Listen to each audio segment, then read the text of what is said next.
বুবলির সাথে তোমার ঘনিষ্ঠ দৃশ্য অনেককে মর্মাহত করেছে যে এই ছেলেটা এত সুন্দরভাবে রোমান্স করতে পারে, অনেকেই তো পারে না। তো আসলে এত কিছু পারো কিভাবে?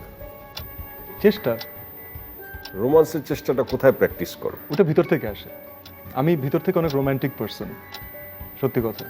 শুধু আমি এক্সপ্রেস করতে পারি না, কম পারি, সো স্ক্রিনে করার ট্রাই করি। রোমান্স করতে পূজা এবং বুবলি দুইজনের মধ্যে কাকে বেশি এগিয়ে রাখবে? কমফোর্ট জোনের জন্য আমি বলবো অবশ্য পূজা। এই ধরনের দুষ্টু প্রশ্ন একমাত্র আমাদের দুষ্টু জয়বাই করতে পারেন। তবে তিনি প্রশ্নটা ভুল জায়গায় ভুলভাবে করে ফেলেছেন। কারণ আমাদের সিয়াম ভাই যে কত বড় চালাক সেটা হয়তো তিনি জানেন না। সব শোতে তিনি স্মার্টলি সব প্রশ্নের উত্তর দেন। আর যাকে নিয়ে প্রশ্ন করেছেন বিতর্ক সৃষ্টি করার জন্য, সে সিয়াম আহমেদ এবং বুবলি কিন্তু নিজেদের জায়গায় ঠিকই আছেন এবং ঠিকই থাকেন।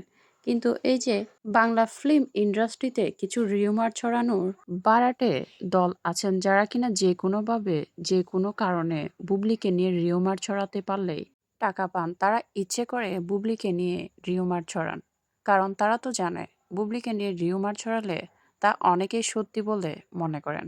তাদের মধ্যে শাকিব খান অন্যতম। আর অপু বিশ্বাসের ভক্তরা তো রয়েছেন তিলকে তাল করে সেটা সত্যি প্রমাণ করার জন্য।